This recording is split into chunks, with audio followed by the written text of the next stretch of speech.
Lisa was saying about y'all building the house during the year, so now I need to.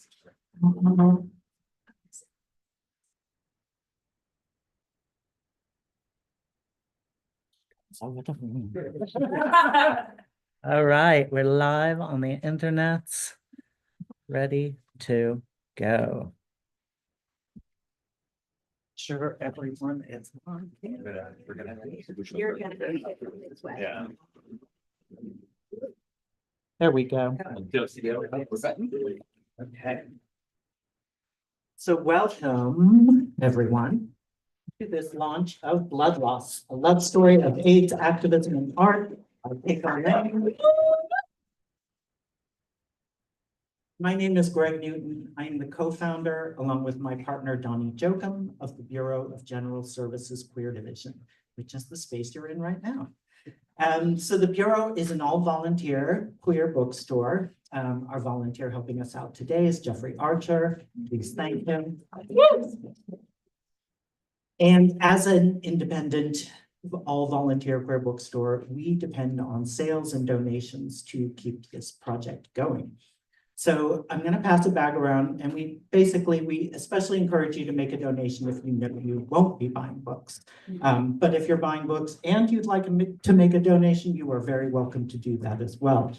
So there's some cash in the bag, some change if you need it. There's also a QR code for our Venmo, and I'll pass that around.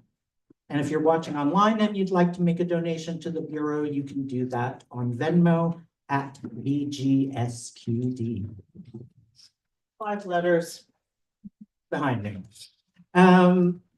Let's see, our regular business hours are Wednesdays through Sundays from 1 to 7 p.m. And then we often stay open late for events. And if you're not already on our email list, you can sign up for that at the back of the room, or for those of you watching online on our website, which is bgsqd.com. And you'll get a newsletter every other Monday about our many upcoming events. So before I turn things over to our panelists and author, I'd like to read a land acknowledgement and a statement of solidarity with the people of Palestine. So the Bureau acknowledges that our organization operates on the unceded land of the Munsee Lenape. We encourage you to join the Bureau in signing up to make a monthly donation to the American Indian Community Houses Mannahatta Fund. The Mannahatta Fund, according to its website, is an invitation to all settlers and non-native people who wish to acknowledge the legacy of theft and genocide that comprise the history of New York City and the United States. And you can find out more at mannahattafund.org. I'd also like to read a statement of solidarity with the people of Palestine. As queer people, we know the pain of being cast out. We have been and continue to be despised by many, even by our own parents, families, and communities of origin. This reality evokes in many of us a deep empathy with others who are likewise seen not as fully human, but as problems to be solved, questions for which the answer is ultimately elimination and erasure. As we watch the ongoing genocide of Palestinians by the State of Israel, carried out with the full support of our government and funded by our tax dollars, we witness the inevitable results of defining a people solely as a threat to the safety and well-being of those deemed inherently worthy of life. This horror compels us to speak out, not only against the current bombardment and siege of Gaza by the State of Israel, but against the historical and ongoing violent displacement of Palestinians by Zionists and the conditions of occupation and apartheid under which Palestinians have been forced to live for over 75 years. In our longing for a very different reality, we take inspiration from the words of Jose Esteban Munoz. Queerness, he writes, is essentially about the rejection of a here and now and an insistence on potentiality or concrete possibility for another world. And that is from Cruising Utopia, a book published in 2009, which we sell here. We'd be happy to sell you a copy. I recommend it heartily.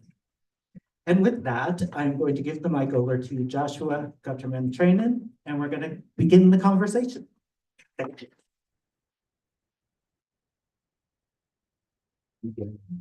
I would actually love a copy of what you just read. That was, if that's public, then. It is indeed. Okay. So I'm Josh, and I'm just gonna do a quick little intro before we get to some readings, just to kind of situate us and how the three of us know one another. Because I am like a connective thread, actually. So I'll start with you. So I used to be an assistant editor at Duke University Press. And Keiko's memoir was one of the books that I acquired, and it's actually the last book that I worked on before I left the press, and it's the last book that I worked on to come out. So it's a kind of full circle moment for us, and it was a really special experience working on your book and being a part of it. And I think we're going to talk some more about that later. And then Hugh, I know because after I left the press, I started my MFA at Bennington, writing seminars, and Hugh was my advisor in my first semester. We actually also did have some correspondence at Duke. You had read some books for me for peer review, but then I showed up and you were my advisor. And then the three of us realized that we knew one another. And so when you two decided to put on this event, you very nicely asked if I would moderate and to kind of talk about eventually after the readings, talk about our experiences and how that kind of fits together. So it's really special for me to be here with both of you. You have a big place in my heart. So we're gonna get to the readings. We're gonna start with Keiko's reading. And then we will go to Hugh's reading, and then afterwards we will have a kind of conversation and open up to questions. So yeah, everyone. Yeah. I'm the short person. If I hop down on the stool, it's not gonna be pretty. Try to get back up.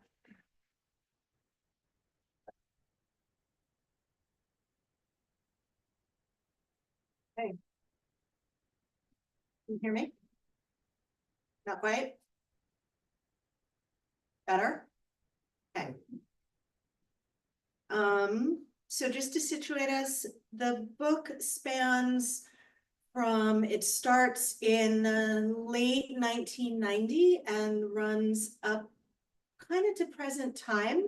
And the section I'm going to read takes place in, I want to say November, could have been December of 1991. And as I was prepping for today and sort of rereading it, I was dismayed at how much of it could have been written now. We got to be very good at Republican drag. Sometimes it was to infiltrate Operation Rescue meetings to find out which women's health clinics they were going to try to close so we could get there first and build a human wall to keep them open. Sometimes, like this time, it was to scope out the site of an upcoming demonstration.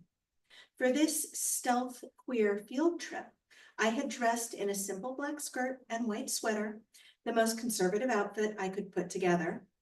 The one pair of shoes I had that weren't Birkenstocks, running shoes, or bright purple Doc Marten boots. My hair in a long French braid. I was with Michael, one of the act up fags from my affinity group, who was not tattooed lower on his arms than his shirt sleeves and who had taken out his facial piercings.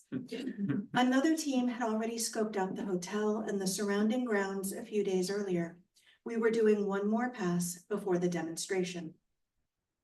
We drove out to the hotel on a weekday afternoon, walked into the hotel lobby holding hands and smiled at the front desk clerk, and then took the elevator up a couple of floors. We walked around the halls, gauging which rooms would have windows that looked out onto the street where the rest of the demonstration would happen, which rooms would be easiest for us to get in and out of, which were closest to the elevators, how long it took for a called elevator to arrive, and then how long it took to get back down to the lobby. When we got back down to the lobby, a different clerk was at the front desk by himself, answering phones. We sat for a few minutes, taking notes, looking like two conservative straight people on a date. I was watching the lobby, distracted from our conversation about logistics and tactics, thinking about surveillance. What's wrong? Michael asked. What do you mean? You're wound up. We're preparing to disrupt this place and it's going to be secured like a fortress. Besides that? Yes, he said, laughing. Besides that. The dinner we were planning to disrupt was a birthday fundraiser for California State Senator Ed Davis, who had introduced Senate Bill 982. The proposed bill would criminalize sex for people who are HIV positive, making it a felony for anyone seropositive to have unprotected sex, and mandating a 1-year prison sentence for not disclosing seropositive status to a sex partner, even if having protected sex. It also proposed a possible lifetime sentence for anyone who knew they were seropositive and passed the virus to someone else. Governor Wilson was expected to speak at the fundraiser. It had only been a few months since his veto of AB 101, the LGBT Housing and Employment Discrimination Protection Bill. We intended to disrupt their night as many times and from as many angles as we could. Michael was still talking, but I was looking around the lobby, thinking about how I move my body through the space, anticipating cameras and surveillance, even when I can't see them, about all the ways we move stealthily through the world. Michael and I are unnoticed in the lobby, which I know is because of his whiteness, my white passing, my femness, our assumed heterosexuality that we consciously play at by misdirected coding in the easy affection between us. With no visible signifiers of our queerness, we are only seen through the assumed shared context of the conservative hotel. In addition to the sex criminalization bill, there was also an ongoing fight about immigration. The HIV travel ban, which sounds like an inconvenience, was barely coded xenophobia. Seropositive immigrants since the late 1980s had been banned from entering the United States or establishing permanent residency. The actual impact of the ban forced refugees and asylum seekers into medical and political hiding and kept people who were undocumented or in immigration status limbo from seeking treatment or testing so that there was no record of their serostatus. By escalating the persecution of those perceived to be seropositive, SB 982 would add to their jeopardy. There are so many reasons to keep so many parts of our lives stealth. I was only half listening to Michael talk about media positioning and camera angles to aim for if our disruptions erupted from one part of the room or another. Are you listening? He asked, his fingertips tapping the top of my hand, which was clenched around the arm of my chair. Oh, sorry. I was thinking about Corey and Wayne and Pete.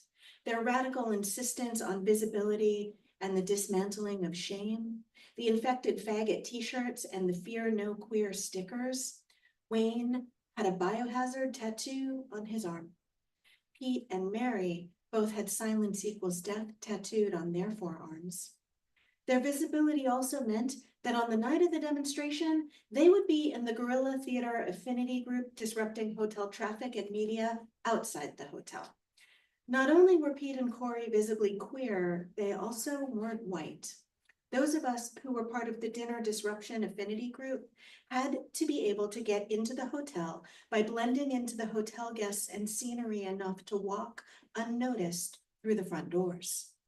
Everything I had learned in ACT UP and Queer Nation spawned from the body positive and sex positive political rhetoric we held on to, led with, insisted on.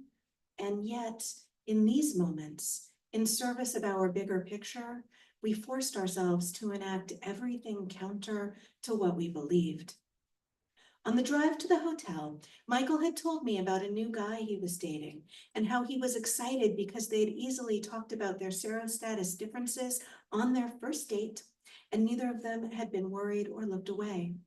He asked me about my dating life, and I told him the easy answer, that I was casually dating a woman in Queer Nation. We were friends, not romantically serious, but enjoying each other. I said nothing about Corey. Everyone knew we had become close friends and loved each other and fiercely defended each other at demonstrations and showdowns with the Los Angeles Police Department. But no one knew, at least not explicitly, that for months we had also been sleeping together.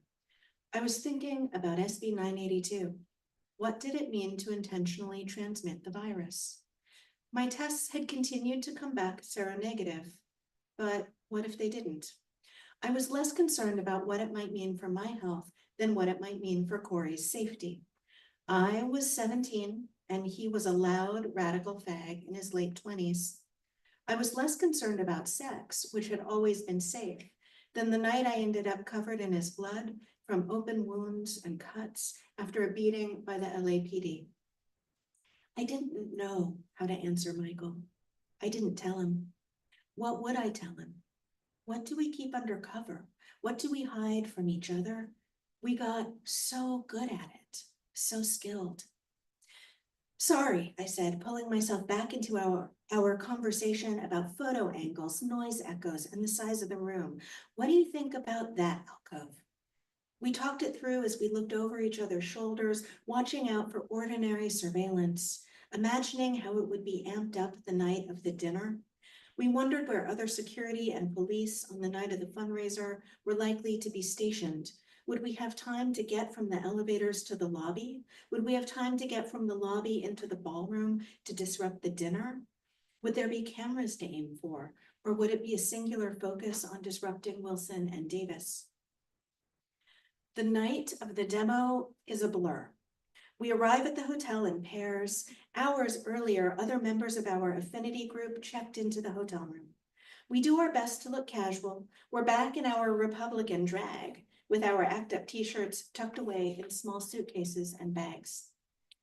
Outside the hotel, the Sex Police Brigade, a guerrilla theater affinity group coalesced for this action, is putting on a show for several hundred protesters. The Sex Police, including Pete, Corey, Miles, Jeff, Kate, and a handful of other Queer Nation and ACT UP members, have dressed in white face paint with bright lips and eyes. Some people are dressed as sex criminals and some as grotesque officers who mime attacking and dragging them away as they mime sex, over and over. Several hundred police on foot and horseback are surveilling and surrounding the demonstration. From inside, we hear it, and we can feel the tension of it from up in our hotel room as we gauge the best time to go down to disrupt the benefit in the lobby. We're pacing, watching the news, the TV volume turned low, going over our plans and contingencies. Susan and I are the only minors in ACT UP, and this will be our last arrest together before we turn 18. We need to stay together, and we know we'll be separated from the rest of the group. Robin is assigned to keep track of us and make sure we're safe and eventually released. Once we get the signal, we leave the hotel room and walk down the hall toward the elevator, hoping we don't run into dinner guests on the way down who will tip off security that we're coming. The elevator door opens. There's a middle-aged white couple dressed up for the benefit staring at us as the door opens. He's wearing a dark suit. She wears gleaming white curls above the neckline of her black dress. We all hold our breath. No one says anything. No one moves. The door closes and the elevator continues on its path. Then we're nervous, moving faster. Another elevator door opens, this time empty. We get into it and hope it doesn't stop on the way down to the lobby. It doesn't. Somehow the other elevator must have stopped because we get there before the couple. We get far enough into the lobby to disrupt the event. We're chanting AIDS phobia, homophobia, genocide, and Ed Davis is a slime, HIV is not a crime. Everything stops moving around us. People are staring. The media have paused their photography of the party and are snapping shots of us. We're knocked to the ground as police swoop in and start cuffing us. The wandering string players have walked over to where we are, and the violinist is playing over us. Yeah, really, actually, playing over us as the police continue cuffing us. wrenching our shoulders behind us in hard plastic ties. The friction of the heavy rubber gloves the police wear whenever dealing with ACT UP rubs against our wrists and arms. The cops have covered their badge numbers and are wearing face masks so we can't identify them. And because in their AIDS phobia, they fear breathing our same air. With all the chaos of multiple affinity groups launching almost simultaneous actions, I can't see or hear how the other groups are doing or tell whether anyone is hurt. The sound is overwhelming, crowd chanting, police bullhorns, the occasional scream. I know we have a legal team shadowing us, but the other affinity groups won't know how our action has unfolded until we're all able to debrief late in the night, after we hope we have all been released from jail. As we're led outside to the police vans that will take us away, we see some of what has happened to the demonstration outside the hotel. We're exiting just as someone from ACT UP is screaming, being hogtied by the police and lifted up by his arms, which are tied to his feet. No part of his body is touching the ground. Because we're still minors, Susan and I are separated from the rest of the arrestees and put on a separate bus. The night is cold and the adrenaline of the arrest is wearing off. We're shivering, wondering how far they'll take us from everyone else in our affinity group. When the bus starts moving, it's away from the rest of the demonstration, and we can see that we're being taken in the opposite direction of the other arrestees. We can barely see out the window. The bus lurches forward, and we can make out that we're running red lights. Maybe we're driving in a circle? We look behind and out the window. It takes a minute to focus on the car following us. Robin is in the car. She's making sure that she doesn't lose track of us, that the police can't lose us in the system for the night. It's Friday night, and it would be easy for the police to book us into juvie and lose track of us for the weekend. The bus runs another light. Robin's car runs it behind us. We're taken to the same station as the rest of the ACT UP arrestees. When we're finally released, and as the other members of ACT UP are being released, we join the party on the steps of the police station where everyone is waiting for us. We're not yet done with Governor Wilson or Senator Davis or SB 982, but for the rest of the night, Pete's boombox is loud and everyone is dancing together. No one is too badly hurt. Everyone will be released. We won't leave until everyone is out. Until then, we dance to stay warm.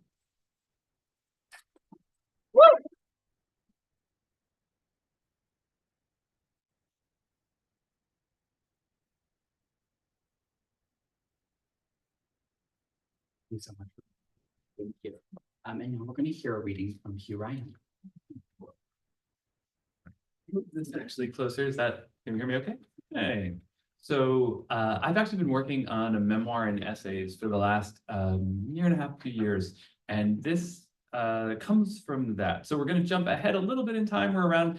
This essay sort of moves between 88 and 2004, say, but most of it's in like 96, 97. And you're only going to get the first part of it because it's real long. It's called Fuck or Fuck Up. I only remember one test I took at Cornell, but I took it over and over again. The enzyme-linked immunosorbent assay, or ELISA, the first widely available, mostly accurate test for HIV. Between 1996 and 2002, when I left Ithaca for New York City, I tested about every other month, maybe 30, 40 times in total. Growing up Catholic, the ritual of regularly expiating my sins by confessing them to a stranger made sense to me. And I much preferred Roz, the silver-haired, smoky-voiced butch who ran Cornell's sexual health services, to Father Tim, our aesthetic parish priest who looked like an anxious Ichabod Crane. I never tested positive, though once I had an ambiguous test that had to be confirmed negative by a secondary test, the Western blot. And those were some of the scariest weeks of my life. Weeks. At the time I took my first HIV test, it took 21 days to get the results. But AIDS had been part of my life for many years by that point. Starting around 1988, at the age of 10, I had a recurring nightmare in which I was dying of AIDS during a nuclear winter. I didn't know what nuclear winter meant, not really, nor what it meant to die from AIDS. But both were regular features on the news, which I watched every night with my grandmother, and so they wormed their way into my brain, which in sleep transmogrified those fears into a gentle scene of ice skaters on a pond in a snowstorm. Except the snow was gray, and the skaters were monstrously deformed, and the pond was set in a blackness that went on forever without ground or stars. I wasn't a person in the dream. I was the dream.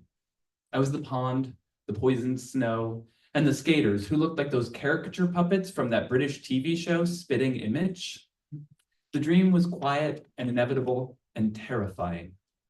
The puppets pirouetted on the ice, and I knew somehow that meant that the I that was the dream, was dying of AIDS. The snow drifted softly, and I was dying of AIDS. Everything else in the world was gone. My life was shaped like a pyramid hurtling toward this moment, and I was dying of AIDS. I had this dream so often that eventually it stopped being sad or scary, and it became a sort of unpleasant acquaintance I simply spent a little time with now and again. But it's the only dream I remember from my childhood, and still to this day I can conjure up those doleful skaters in that black pond and feel the certitude of death creep my spine. I was 10. Every fag I went to college with dreamed the same dream, though our particulars varied. We were a limbo generation, sexually mature after the hell of the 1980s, but well into middle age before the promised land of PrEP came about. Growing up before HIV was a manageable condition, we knew no differentiations. HIV equaled AIDS equals death. I think most of us assumed we'd get it eventually. I know I did. AIDS was the only story we had in the 80s. We could discuss gay people in school if they had AIDS. Gays could be on the news if they had AIDS. Straight actors could win Oscars playing gay characters if they had AIDS. We had AIDS quilts and ribbons and funds, days of rage and days without art. Broadway cared and equity fought and life cycled and AIDS, AIDS, AIDS, AIDS, AIDS. All we had was AIDS. We all had AIDS. That's what it felt like, though of course we didn't. People with AIDS had AIDS. The rest of us had the presumption of AIDS, stitched to us like a second shadow. The first time a doctor accused me of having AIDS, I was 20, with a shitty boyfriend named Rigatoni. Guess what his mother was eating when she went into labor? Who cheated on me and gave me crabs. My body hair was coarse and patchy and looked like it would keep you warm in the winter. It was also an ideal hiding place for wily lice. I had no idea what was going on as the itch spread from my balls to my taint and down my thighs. It felt like wearing underwear made of poison ivy.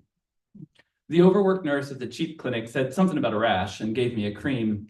By the time I returned a week later, the little monsters had spread every fucking follicle in my body, and I was a scratchy mess. This time I got to see the doctor, who looked at me for 0.4 seconds before declaring that I had one of two viruses, and he needed to do a biopsy immediately. He circled one of the itchiest spots on my arm with a Sharpie, got me on the exam table, and left to prep for surgery. Under the harsh interrogation lights of the exam room, the sad solo crab on my arm, so far from his many friends in Genital City, packed his bags and took off. As I watched him cross the Sharpie line the doctor had drawn, I realized what was happening. I felt disgusting. And more than anything, stupid. The doctor was furious when I explained what I had seen. Everything about him narrowed. His eyes, his lips, his heart. And he walked out of the room. A few minutes later, he returned, holding the paperwork from my first visit. This was not his fault. He was anxious to impress that on me. He'd never seen a case of crabs this advanced. Something was wrong. He looked significantly at my paperwork and waited, but I had no idea what he was waiting for. I agreed something was wrong. I had been misdiagnosed by his clinic, and now I was a full-body playground for pubic lice. This says you work at the gay center at Cornell. The doctor spoke slowly, as though I were a stupid child. Are you? He waited again for me to speak, and when I didn't, he stumbled awkwardly around what he wanted to say before landing on immunocompromise? I understood many things in that moment. That he thought I had AIDS because he now knew I was gay, that the parasite on my skin had nothing to do with whether or not I had AIDS, and that he was angry because he was embarrassed, because he had nearly performed unnecessary surgery on me. But what I said was, "Are you asking if I have leukemia?"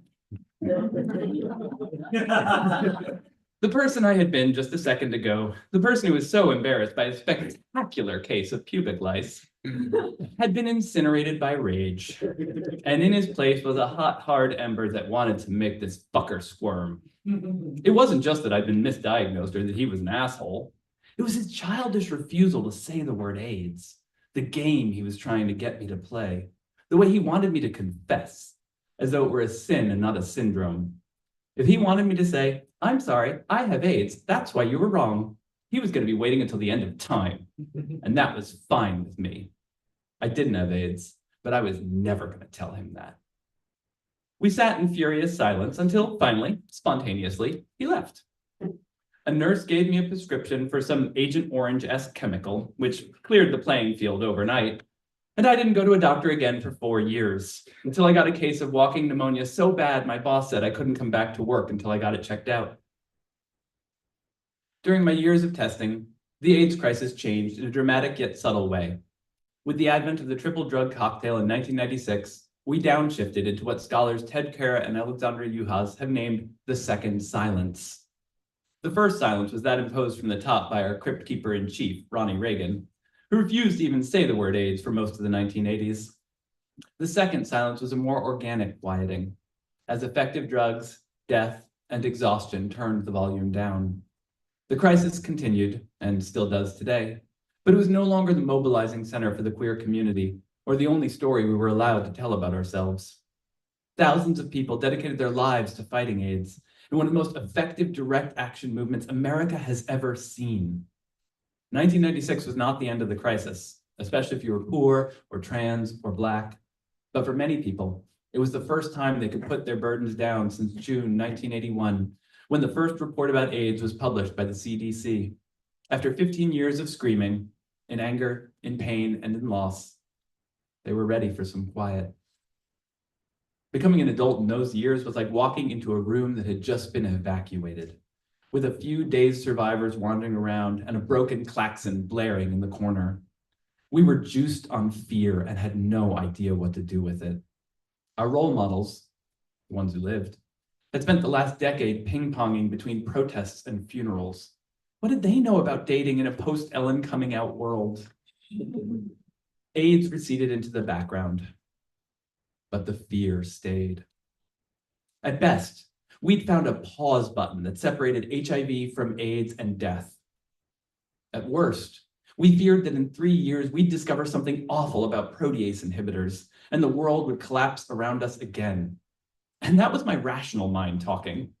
On an instinctual level, there was no decoupling sex from death in the screaming of my adrenal glands. I could have been mummified in latex while a virgin jerked off in the next room, and I'd have still gone to get tested. But because my fears were irrational, my behaviors were as well. Months of persnickety protection, dental dams for rimming, would be broken by nights of law-dogging lawlessness. The guys I was hooking up with were all riding the same yo-yo, all surfing the edge of the inevitable. Some of them died, a few of AIDS, but most through a mix of drugs, alcohol, poverty, suicide, and general lack of care. Players dropped out. The game continued. We were artists, pharmacists, waiters, students, stock boys, delivery guys, trust fund kids. We were excited, hungry, lonely, scared, empowered, embittered.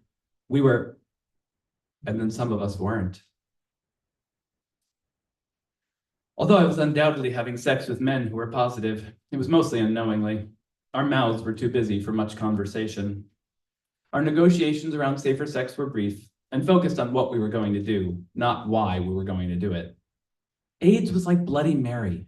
To say its name too often was to summon it into the room. We were adults making adult choices, but we were also children covering our eyes so the monster couldn't see us. In public, I chanted the ACT UP slogan, "Silence equals death," but in private I was tongue-tied. I had learned in the 4th grade that to say what I wanted was to invite disaster, And over the years, that lesson metastasized. The longer I was in New York City, the more risky sex I had and the less I talked about it. In the space between what I was doing and what I could acknowledge, the certainty that I would get AIDS grew stronger. If I'm honest, it felt like the door between me and the rest of my life, and I was tired of waiting. I wasn't a bug chaser, but I knew a few. And I think the biggest difference between us was that they had their eyes open. We all just wanted a way out of the fear we'd been born into. Either I'd find my way out, or it would find me. But I knew what I was doing was unsustainable. I'm going to stop there. Thank you.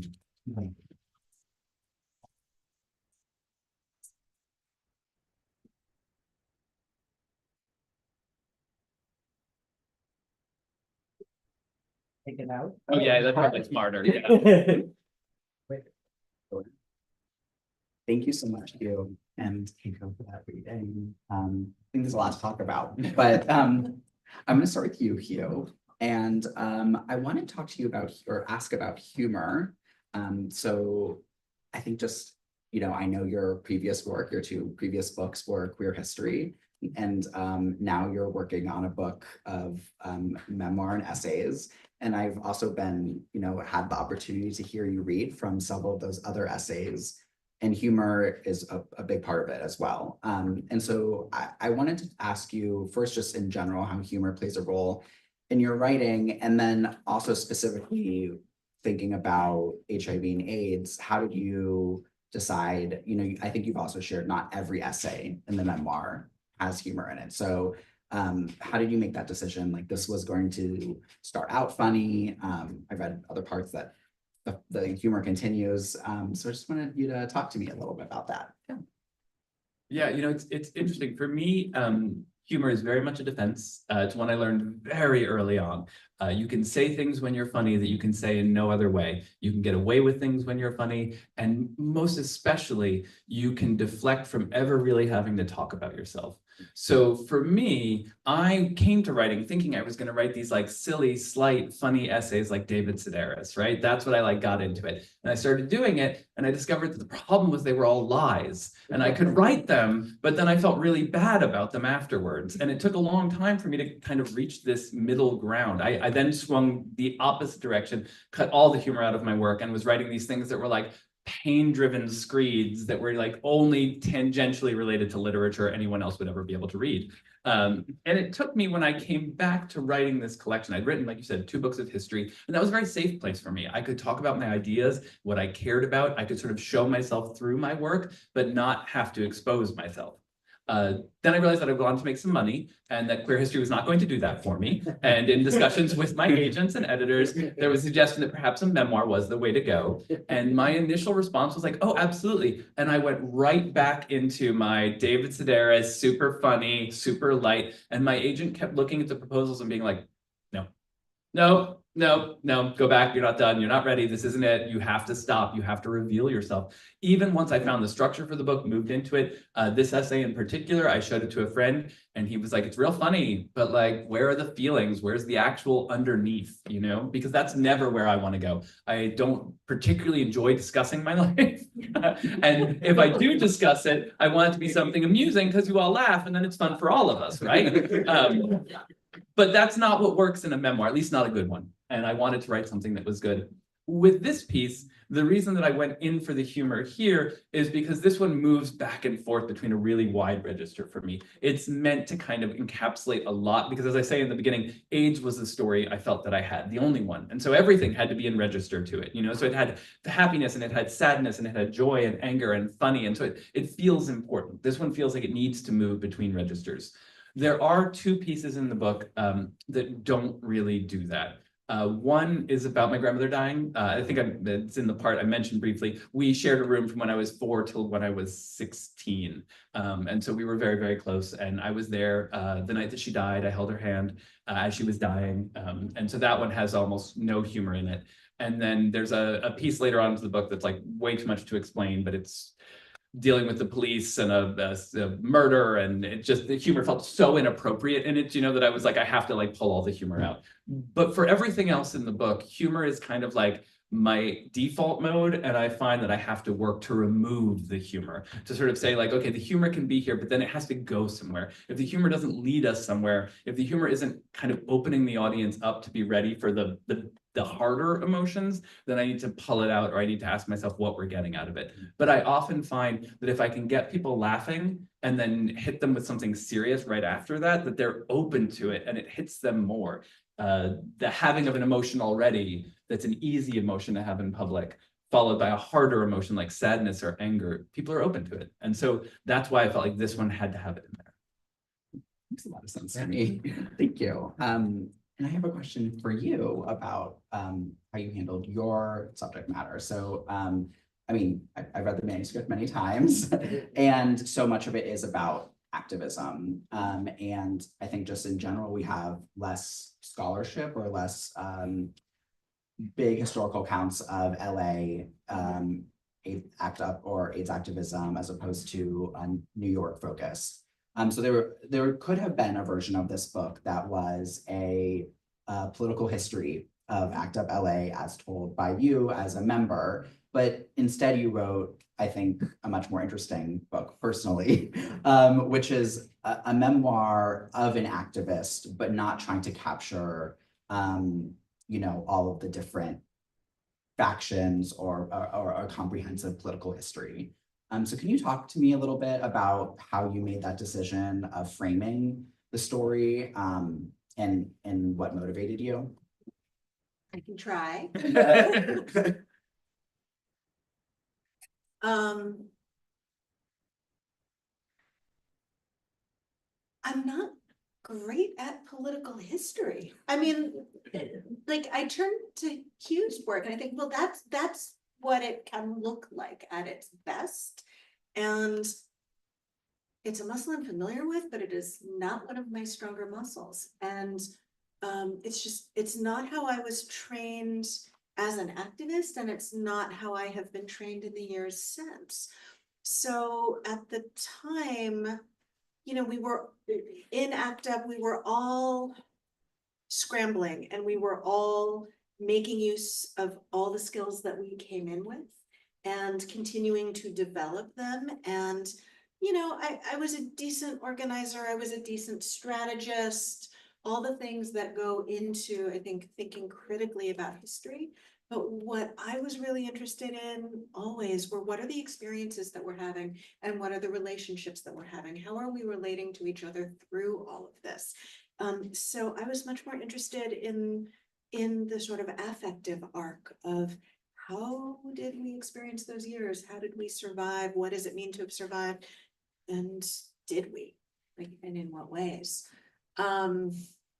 And actually, the little bits of humor that show up in it that I wasn't even aware of at the time. I don't think of myself as a funny writer. And then there are these little things like, okay, Republican drag, and these sort of ridiculous moments, but there are these sort of high queer camp moments that I think are exactly what you're talking about. What you're describing is kind of how we survived, right? That kind of carnival laughter.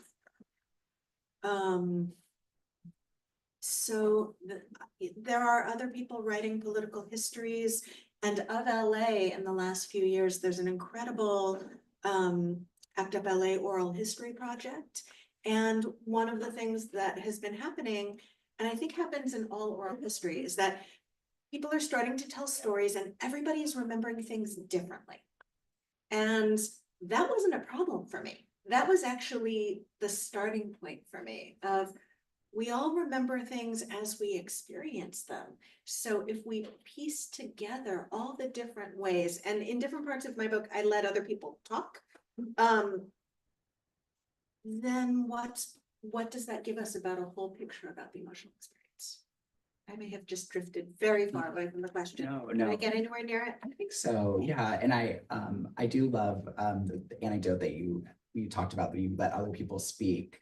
But I know that one of the things you did was like just post on Facebook, like, hey, does anyone remember this? And then everyone would kind of respond something different. They're like, I think this happened there, or actually this happened there.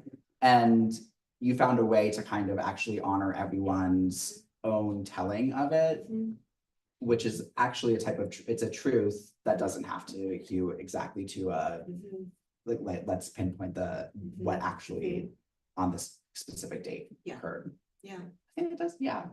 I think that did answer my question. Okay, but actually something you said about the camp references and how it made you feel, I think opens up a conversation about nostalgia.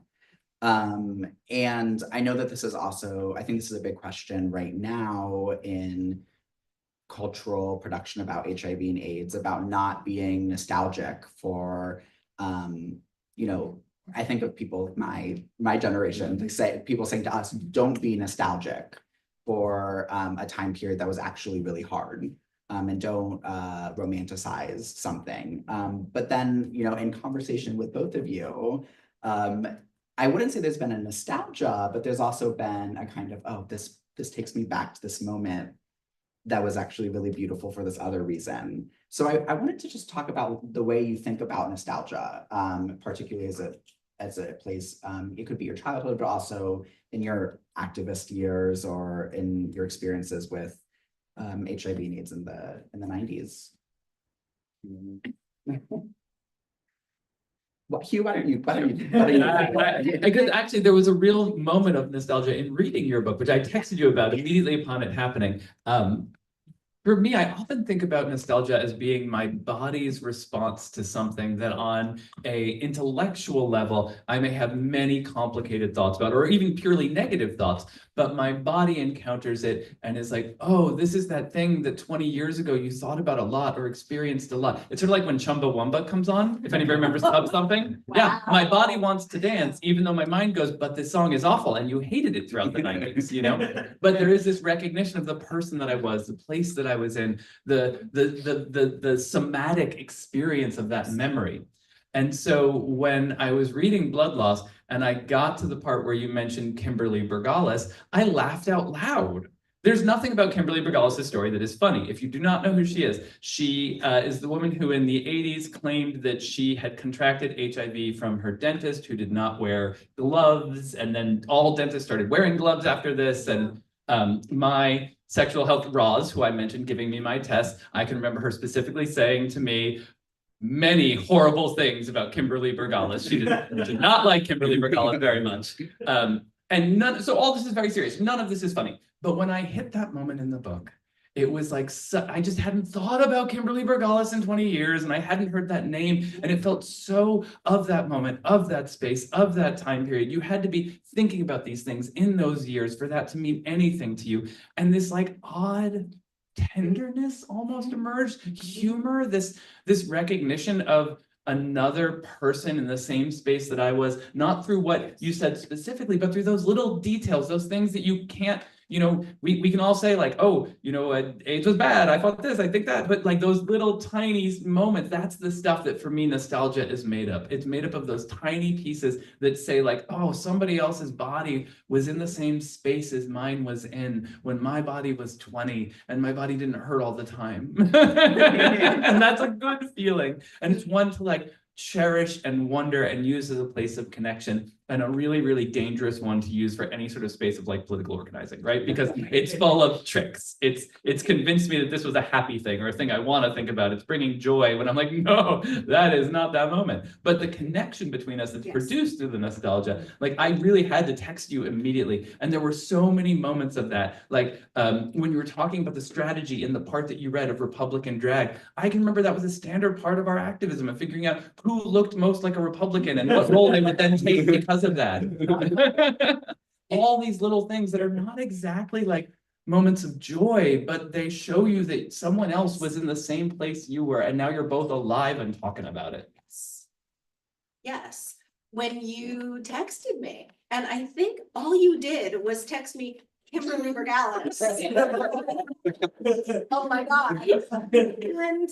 And I had this moment of, oh, I'm not alone. Like there was sort of this literary moment of, great, I did my job. But really it's like, oh, I'm not alone, right? And so what nostalgia does, I think especially around AIDS history, is take us back to a time when the people we loved were still alive. And it's not that we want the conditions back under which we were fighting. But those conditions and that time created a kind of intimacy that I think is part of what we, or I will say I, long for. And part of the Kimberly Bergalis thing is that she was one of the like straight people with AIDS who claimed to be an innocent victim. That was the language. She was an innocent victim, but those people over there, they deserved it, right? So she was made use of by, the Republicans. And so part of nostalgia too is for a kind of complexity, I think, that gets flattened out in histories that are written about strategic detail, but leave out the affective experience of the moment. Yeah. And so, yeah, when I think about nostalgia, I think about that kind of longing.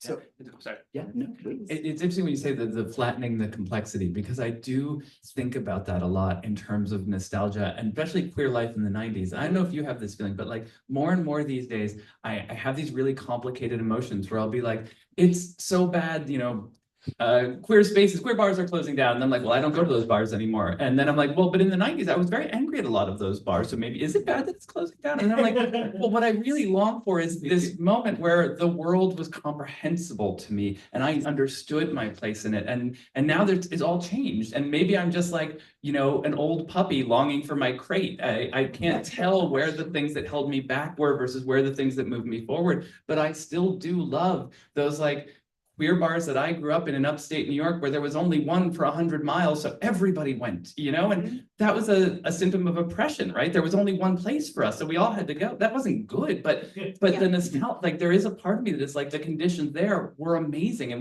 it's like Yes. I want that complexity to be able to say like we shouldn't have all been stuck in that one spot, but God, we got some really good shit out of it, I want to respond to the question of nostalgia as I hear you both listening, because I think when I framed it, I was saying, well, people my age I'm 30 are experiencing nostalgia for something that they didn't experience. And then both of you answered, we're actually feeling nostalgia for something we did experience. And I think there's actually there's a difference. I was reading, I've been thinking a lot about these Nate Lippens novels, and there's this one, everyone should read them. They just came out. But there's this one part where the narrator, who's in his 50s, says like, oh, this guy likes to hang out with me. So this young guy, gay guy likes to hang out with me. So he knows why my generation is so fucked up. And I think it's actually, no, but I think it's important because I mean, it's funny the way he writes it, but it's this like the nostalgia for me, sometimes it feels like it's actually a desire to know how everything became so broken in the first place. Like the nostalgia is to try to understand a time period in which devastation was happening, but there felt like there was a consciousness that isn't to figure out how we got to where we are now. Which I think is the question that I wanted to get to, which is why did you write these books now? And I can say why I acquired your book now. And I think it answers this question, which is because it was a really deep personal connection from the beginning. My parents are lesbians, and one of them is a physician, and she started her own family practice in Columbus, Ohio, when she was 26, and spent the next decade treating gay men who almost all of whom died from AIDS. And I'm going to just be honest, it really fucked her up. And it fucked both of them up. I love you if you're watching. But it really, no, like I think about my childhood, and it's one of those things where actually like we didn't talk about AIDS. And it was only as an adult that I was able to look back and be like, oh, this is why they were the way they were. Like this is exactly why they were. And I can understand the different things that happened and map them onto actual like events that happened globally or in their life around HIV and AIDS. And like, oh, this actually unlocks so much. And so when I got so I think for me, I've been obsessed with this question. I don't think nostalgia is the right word, but I've like, what happened that I'm living in the wreckage or the ruin of a long experience of the AIDS crisis in a personal way. How did we get to where we are? Like, how did this happen? And then I read, and so there's been this kind of, I think, resurgence for a lot of people in these narratives. And so when I got your memoir, first of all, you're a beautiful writer. And I mean, I could not have acquired your book, or would not have, if I just wasn't absolutely moved and blown away by the prose. But you were asking the exact question that I wanted an answer for, which was, what's the long duration? Because so much of the book is focused on these early years, but then you do take us up to the present, and you take us up to kind of what happens after. I told you my favorite part of your book is actually that one section of after the two main relationships of this time, Corey and Stephen, die, and you leave, you kind of leave, and there's just this beautiful poetic part of, and there was wine, and there were late nights, and there were women, and there was whatever, and then it ends with, and a friend texted me or sent a letter that said, come home. And I think it was so beautiful to me, because I was like, oh, this is what the after looked like, and I'm seeing it. And I can see how you became the person you became, and that's what I wanted to see. So anyway, I know that I acquired your book, but the question is kind of why now? I knew I wanted this memoir. I hadn't heard your experience. I hadn't heard, I read so much AIDS history in college, and I think it was important AIDS history and people that were really great, but I hadn't read a femme Okinawan American dyke tell their story about what it was like being 16 and having like lovers who were gay men who were dying of AIDS, like that. And it unlocked this experience for me that was like, this is helping me make sense of my life, which is what I think good writing should do and good art should do. And this can help other people make sense of their life. So I can say why I acquired your book, but I want to know, and for you too, why now? It's been 30 years since the events of this book, so you've had time, this is not a test, you had time to write it. It's like, oh, okay. No, you slacker. No, you've had some time to like really think about it. So why now? What was the impetus? What made it feel like this was the time for you to write it? And I think I think you said earlier, there's obviously you said the financial aspect, but still, like, why, this was something you were writing stories like essays like this in grad school, and now 15 years later, you're doing something else. You're returning to it, actually. So why now do these stories feel important to tell? And we'll start with you.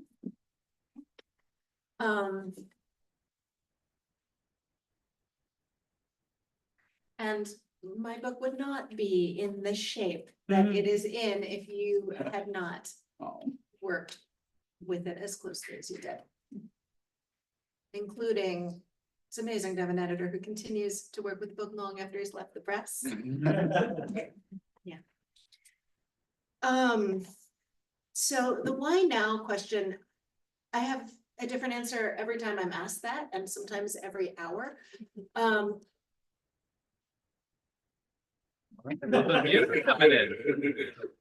Does that mean we're done? Where did this music coming from? It's on the speaker. Like quick little dance party. Like, Yeah. We just need to dance. Let's see what the hell is going on. It just really decided it wanted to start playing. Okay, sorry about that. What? Or you're welcome. Little time to vamp and Alrighty then. Well, that gave me another minute to think about my.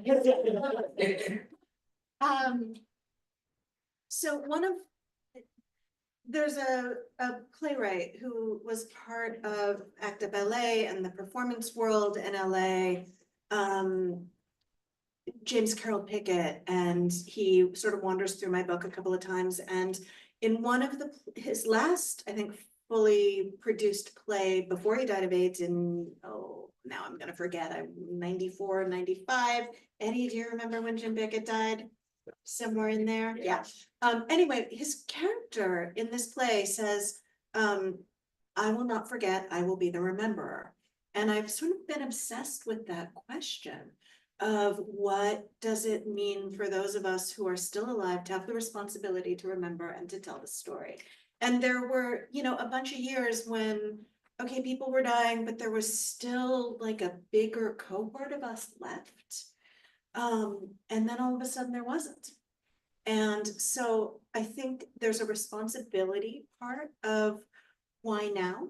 I also, in my day job, when I'm not writing, I'm a psychotherapist and I was a professor for quite a while and worked teaching young queer therapists. And I had this fabulous set of several years in a row of young queer therapists, and this was 10 years ago, who hadn't ever known anybody who died of AIDS and hadn't known anybody who was HIV positive, to which I said, well, no, you don't know nobody's who's told you that they're HIV positive. And so I started thinking about, well, what are the stories that my clinical students need about what the experience was like? And yes, history and frameworks, but also what was the interiority of it?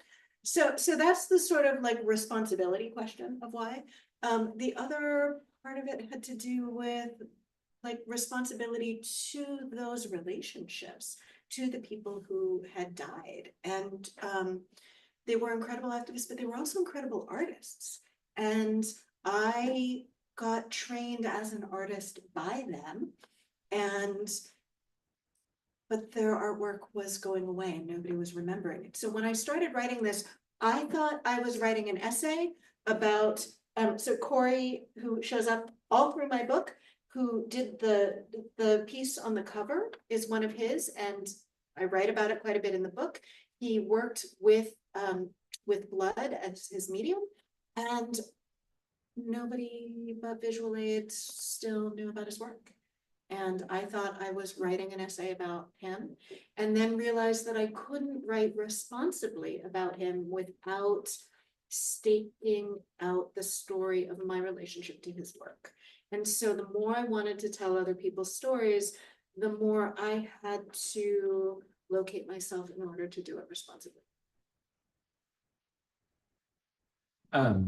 I think for me, the financial reason, that is definitely true. I probably would not write about myself if I could make enough money writing about queer history. I just am not a topic I find particularly interesting. I know, I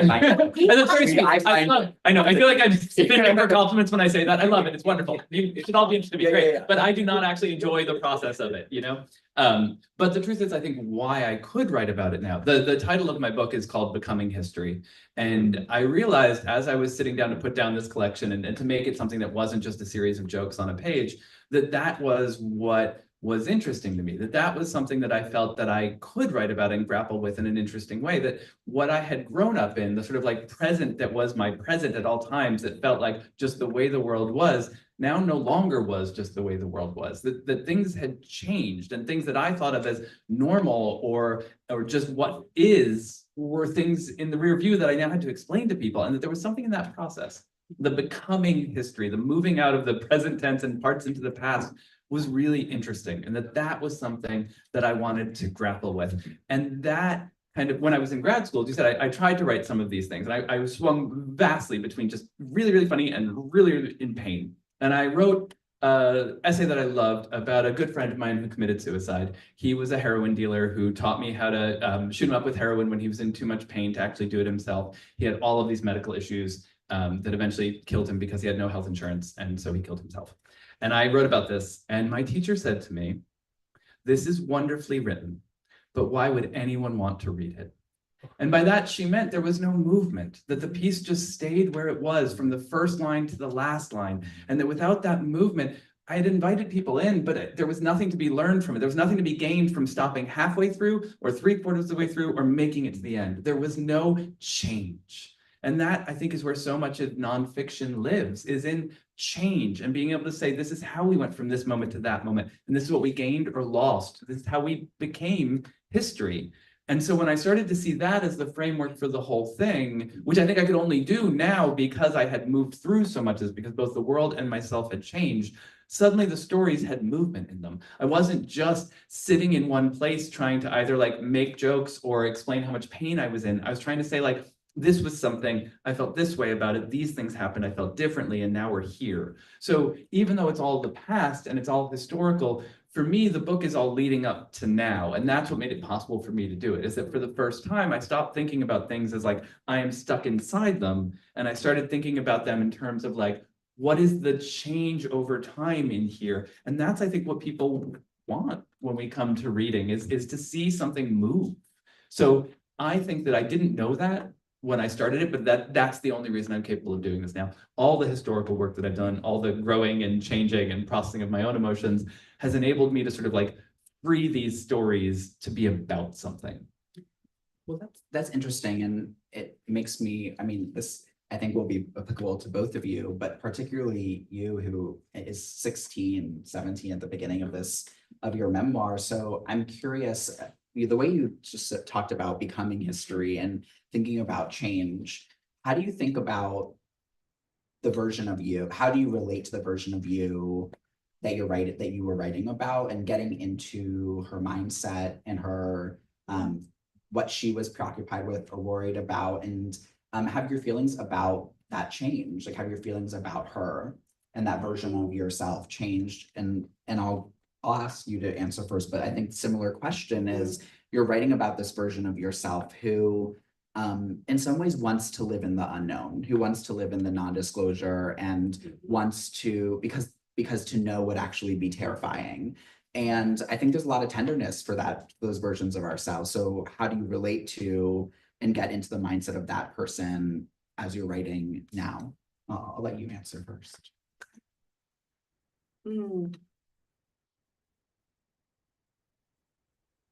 I had to not be her anymore. I had to be far enough away so that I could be curious and laugh at myself. Laughing at myself is not a great skill of mine. I so appreciate your capacity there.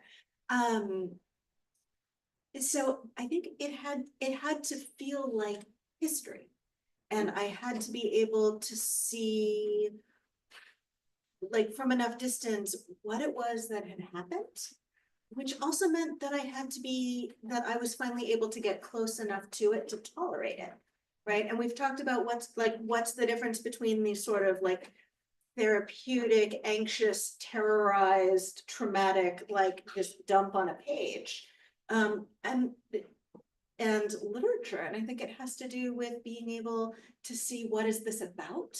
What did we learn? What did we lose? And to be able to ask those broader questions. And so that's part of what enabled me to do it now, is I finally felt far enough away so that I was curious about it, and I missed her. What did you miss?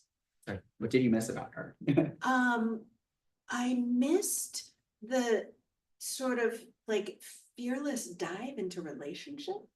And I also missed something about, I worked on some of this stuff during some of the Black Lives Matter stuff, and some of other demonstrations, when I would go out and was absolutely in my own sort of PTSD terror about police, and I'm like, ooh, right, remember what happened.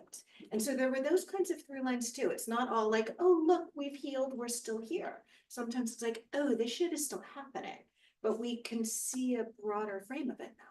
Or I could.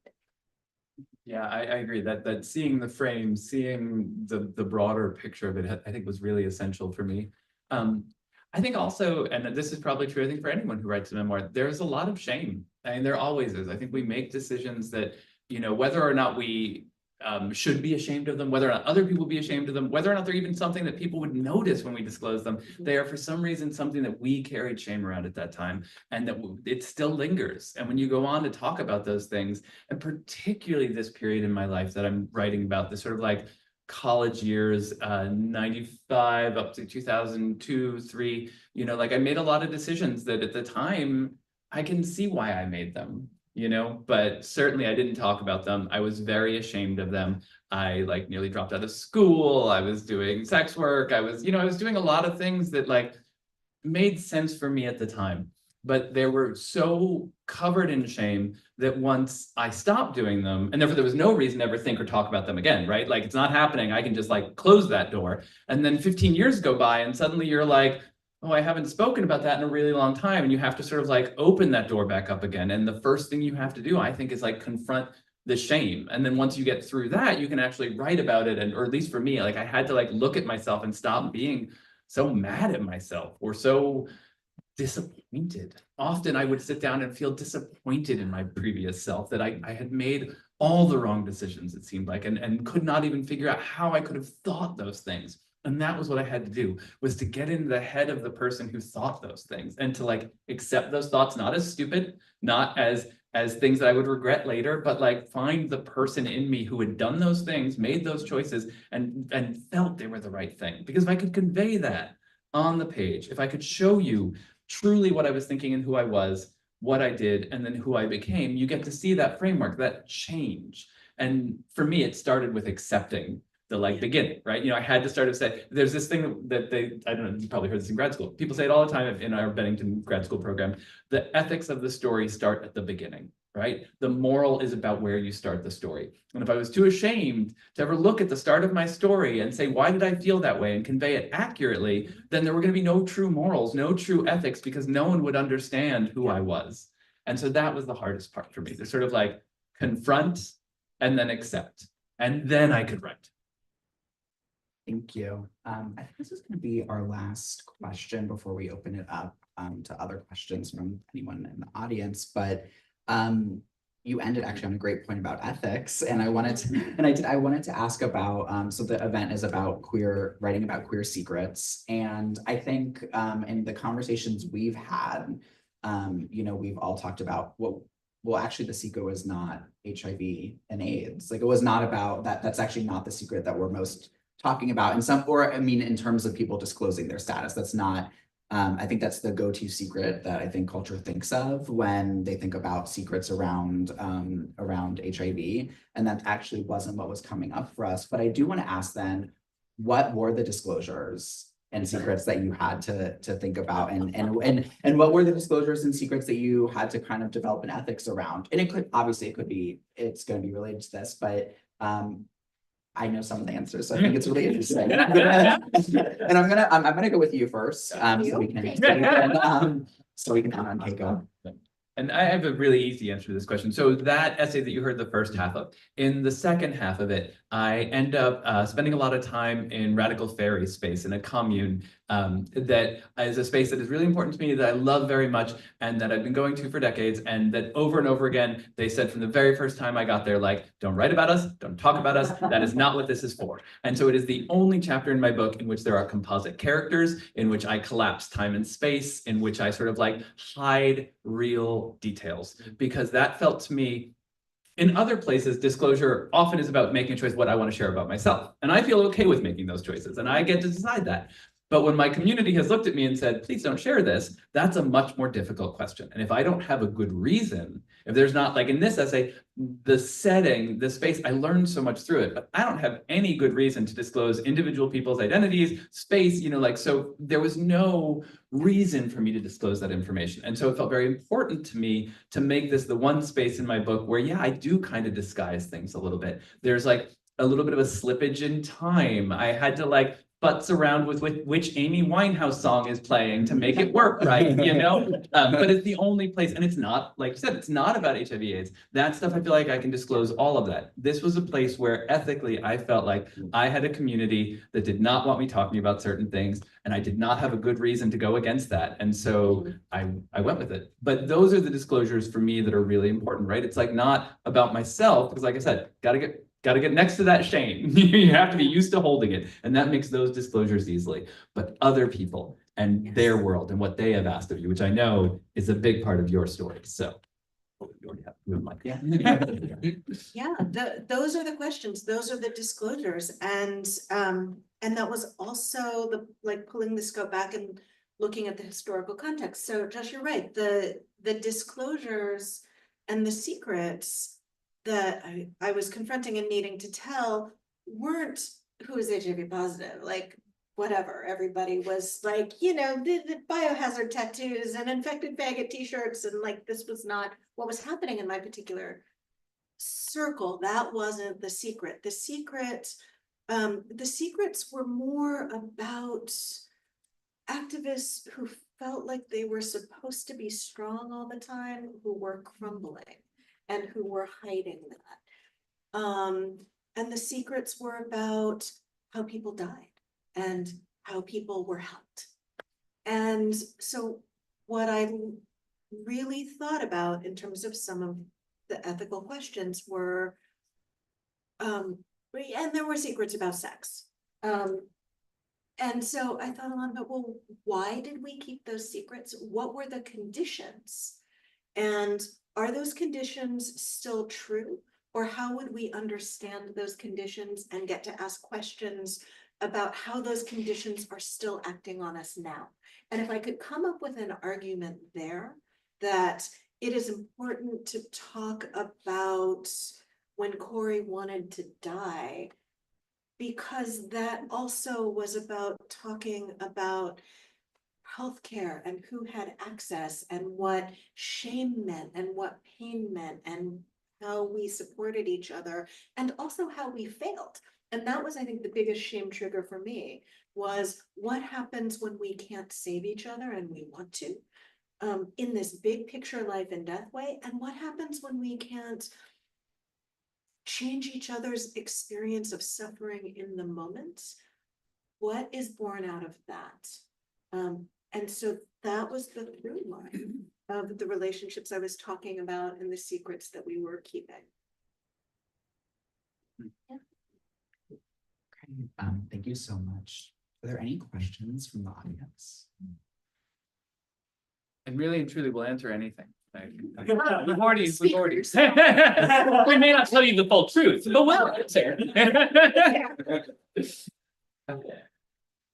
So around that last point of deciding what facts about like the radical fairy colony you could fudge, in terms of like a historian lens, I'm really curious how you think about that in your work as a historian, in your previous two books, in terms of like how much is there a responsibility with a women's house of detention to protect people's identities and histories, as opposed to how much is there like an academic responsibility to preserve the rigor of the field, in terms of how you think of what is important, that it's a fact versus like a broader truth.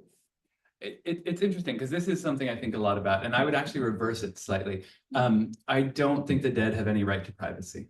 I actually don't. Once you're dead, holding on to your right to privacy is carrying your shame. It's carrying your oppression forward in this world. The things that you were forced to be private about or felt that you had to be private about are about power. And when I, as a historian, carry that forward in the world, all that I'm doing is carrying your shame.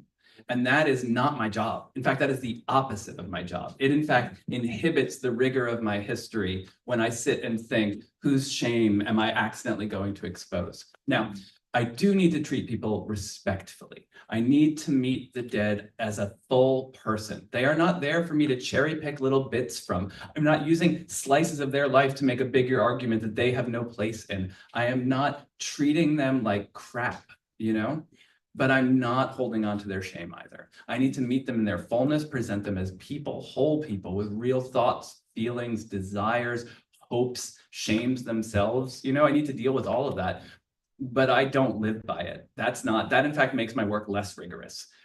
Dealing with that, letting that go, makes it more rigorous, makes it deeper and better. In terms of facts, what I will fudge sometimes, not fudge, but I say this, in a historical work, I will say, I'm not using the real names. I'm not, because it's good for you to know. You should know that. You should know and know why. So in the House of D book, I have some people whose stories I know. It's a book about a women's prison. Some of the stories I know because they were publicly available. They were in newspapers, they were in books, they were in movies. Those people get their full name used, and I address them by their last names, the way you would as any respectful writer in journalism or history. For folks whose stories I only knew because they were in social work files or other places where there was a reasonable expectation that that story would not be shared, I only use their first name. not because of their shame. I'm going to tell their full story, but they never wanted that story out there. And I don't need to connect that story to them in a way that you can go and research it to make my argument, right? I need to tell their full story. I cannot let the shame live by it, but I can use just their first name, or I can change their name. So for me, I don't worry so much about the secrets people wanted to keep in history because I feel it undermines my work.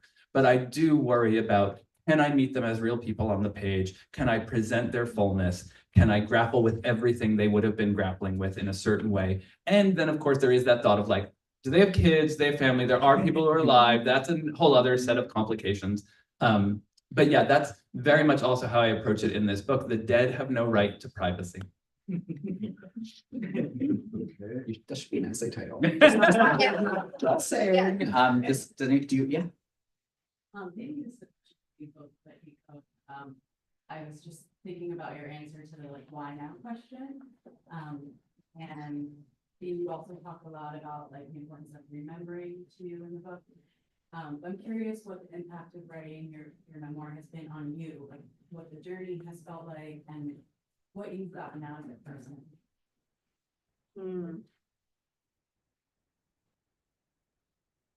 I got to keep them with me. And I got to talk to them every day. And I got to continue fights that I've been having for 30 years. And you know, this time I won a few of them. Yeah, and I'm actually more curious about what happens after when I try to do something else. Because it's been this delightful way of keeping them with me. And actually, I love your answer about the dead have no right to privacy, but boy, do I need you to write that craft essay so I can like put it above my desk for some courage for some other projects. And maybe still for this one, because the people who I was writing about mostly were all people who were in the public in some way, many of whom told me to tell the story. To tell their story, to tell our story. So I felt like I had some room there. And I'm like, well, you told me to tell it. You didn't tell me to tell this part, but I'm gonna tell this part because it explains this part. And so the impact was that I got to stay in relationship with them and I got to let things be messier and more complicated than we wanted them to be at the time. And I think unraveling that and letting things be more complicated is an intervention in shame. That shame is something that tries to come up with a concrete answer that we can tolerate. So. And I think just for myself, I know you don't think of it as political history, but one of the things I love about the book is that because you allow it to live in that complication, it felt so much more real to my experience of that time than any of the more like standard political histories. And I think in that sense gets at something that's really real that, like you said, because histories try to present answers and they try to like lead you, that very clarity actually takes away from the reality, which is the messy complication that is in itself political. So for me, I could not help but encounter your book as both political and personal because of the great complexity that you brought into it, which I think is because you are still in relation to those people and you're still having that conversation in your head, you know? Any other questions? For all three of you, but so I was curious about the activism aspect because I feel like there's always this conversation of you know, we could work within the bounds of the current structure that exists and sort of making the rules and the laws, you know, work with cops. And then there's also people who say that you should just go out in the streets and like cause chaos.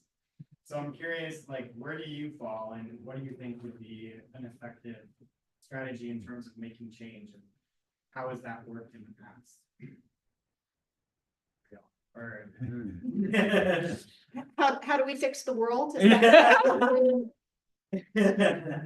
Hugh? I'm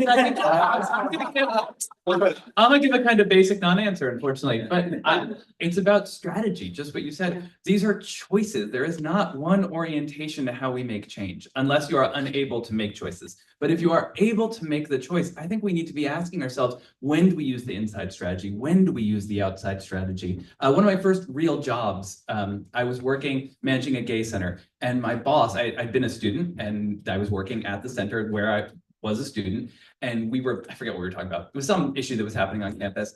And we were organizing a protest. And my boss, who worked for the campus, walked in and I was like, oh, we should stop. She's like, no. My job is to make change, but I can't make that if you're not out there screaming. I need you to be irrational so I can be rational so we can get more of what we all want together, right? It's that, I think too often today, there's this sort of like, the left and the center are against each other. And I'm like, no. The center should be sitting here going, yes, do something crazy out there because then I can move the window that direction. But it's all about where we fit personally in that moment, politically in that moment. So when I was doing AIDS activism in the late 90s, we did everything from like die-ins where we splashed ourselves with blood and stopped people from going in the doors to buildings to a blood drive with the Red Cross where we said, give blood because we can't. And as people gave blood, it was explained to them what the Red Cross policies were. And then we gave them a template letter to sign and send off to the Red Cross with their cookies as they recovered. This isn't about one strategy is the right one. There's no one right way to make change, but the question is, what is effective? The thing I always loved about ACT UP was no symbolic actions. You have to have a goal and you have to move towards that goal. So instead of, for me, thinking about like what is a global orientation to activism that we should have, I think it's about how do we get what we want? And that's a very practical and strategical set of questions that is mostly an in-group conversation to be had when you're working on an issue, not one that I think is handled very well on Instagram or in like big conversation. Like it's an organizing question. It's a question. Yeah. I mean, just yes to all of that. And I think there's also something in there about giving everybody a way in to feel like they have agency and both the right to be there and the responsibility to be there. So one of the things that ACT UP did really well was everything was moving so fast, everything was urgent. So everybody came in with different skills and plugged in to use what they already knew how to do, because everything was moving fast all the time, meetings with politicians, meeting with healthcare officials, meetings with doctors. Oh, wait, we need to, shut down this thing over here. Well, these people are shutting down the streets in order to like shut down the presidential motorcade over here. We're meeting with Health and Human Services in a sit-down meeting. So that was something that ACT UP did really well. At the same time, and Eddie, you may remember this because I remember this as being a conscious strategy. Queer Nation, on the other hand, at the same time, because things were less urgent at the policy level most of the time, was a space where people were encouraged to develop new skills. Try something that's scary, try something that you don't know how to do, pair up with somebody who already knows how to do it and learn, teach each other. And I think that those are both really great organizational strategies. And the difference had to do with the level of urgency and the level of precarity of what we were working on. That's what one thing I just add to that, just listening to you, the other thing that really jumps out at me from that is that both of those are things happening in community. That you're like, I think that is more than anything else, figuring out like an activist or how do we make change. It's you need people that you're talking about these things with and working on them with, both for when you can't do it anymore, but also for when it's a really complicated question and you have only one perspective and you need more than that. And that's what I think I got so much of in the 90s was it was all in-person organizing. I feel like I'm the pessimist here to answer this question because I think that the world was bad in the 80s and 90s, but the conditions under which it's not a competition, but there almost feels like there's a complete despair right now in the sense of what's actually possible. Like I think about what ACT UP achieved, and ACT UP did achieve, like they had goals and they were also able to achieve tremendous things. And then I'm watching a year of anti-genocide organizing do really similar public displays of civil disobedience. And it feels like there's and maybe I'm completely wrong about this, but maybe from everything I've read about ACT UP history and AIDS activism was that the people in power were bad, but there was at least some sense of accountability sometimes. And maybe not, but I'm saying, but people got things done. Like there were still things that you could actually, goals that could be met. And it feels, at least for me, when I look at Palestine, that there is nothing that can happen that will change a demand from who is currently in power. And I think that actually maybe that's a generational difference, but it feels, the despair is so, it feels like there is nothing that could change. And so then I do see, you know, autonomous organizers going and destroying a lab that does weapons manufacturing for Israel. And I say, fuck yeah, that's awesome. I mean, am I the one doing it? I'm not, and maybe I should be, but I'm saying, like, I applaud those people because they are actually taking a principled stance. I think that, and this is the question, I don't mean to criticize, but I actually think that there is not just like chaos in the streets. I think there is strategic actions that fall outside of what we think of governance and law. And those are actually really important actions. And so I think it is a question of community and strategy, but I think it's also a question of despair. Not to say that there wasn't despair during the AIDS crisis. Obviously, there is despair. No, but I'm saying I think it's a question of, in this current moment, I can only speak to this current moment that I'm in. There's a question of despair in what you're willing to do when it feels like there is nothing that could happen that could change anyone's mind.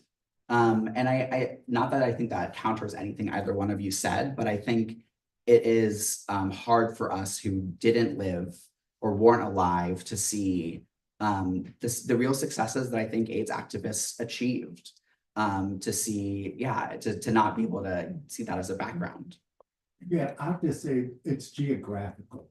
It's not generational. Even the best AIDS activists couldn't help what's happening in the Middle East now, because it's not here the way AIDS was.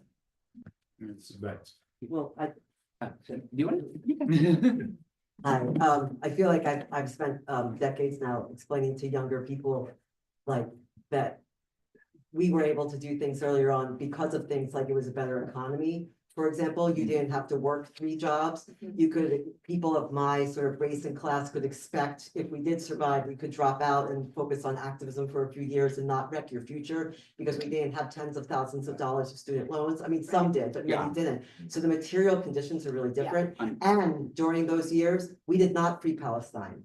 It was not an unknown issue. We did not stop Gulf Wars. We lost on the big issues of capitalism, and some of the big lauded wins of AIDS activism were profit making for pharma. We won them getting their drugs to market faster. And if we don't understand that part of our strategies involved invoking their power, then we're not going to have accurate strategies. So, you know, so I think it's very important to sort of not have like a sort of selective, nostalgic view of AIDS activist history and look at the realities of the economy, look at the realities of capitalism, and not sort of over credit us for what we did. We did win a lot of stuff locally, right? Like, but then also another thing I would add though is when many people here were able to get effective treatment, we were able to do more for international global treatment access. It was only when, like, I'm from Philadelphia, when people in Philadelphia stopped dying by and large because they were able to get drugs or were dying more slowly or more infrequently, that we were able to look at what our own government was doing to block access to treatment worldwide. So there's also that, you know, the what was right in front of people's faces watching each other die was very compelling as far as what people were able to focus on, and then to look a little further geographically when that started to slow down. Thank you for that.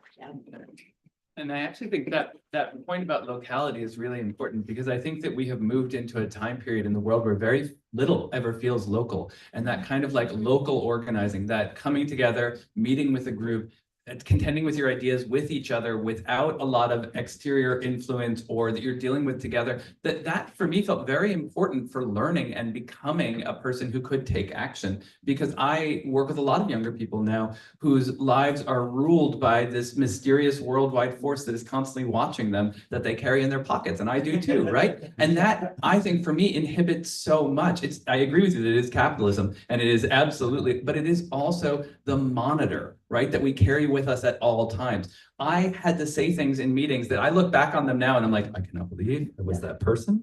But I felt that I could because there were 8 people in the room and we knew each other, and no one was going to put it on the internet because the internet was something you telnetted into at the end of class. You know, like that I think is a major change that I agree with you that it, I think, leads to despair. I'm not sure things are actually less motile right now than they were then, because it also leads to freedom, that, you know, that much vaunted Arab Spring and all of this. But I think that the feeling of despair for me is absolutely made worse by the internet. I think we're done. On that note.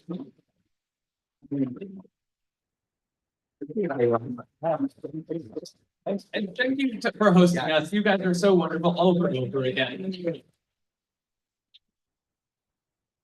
So we have copies of Keiko's book and some of Hugh's books by the register. Buy them, and Keiko will be up here signing books. So thank you.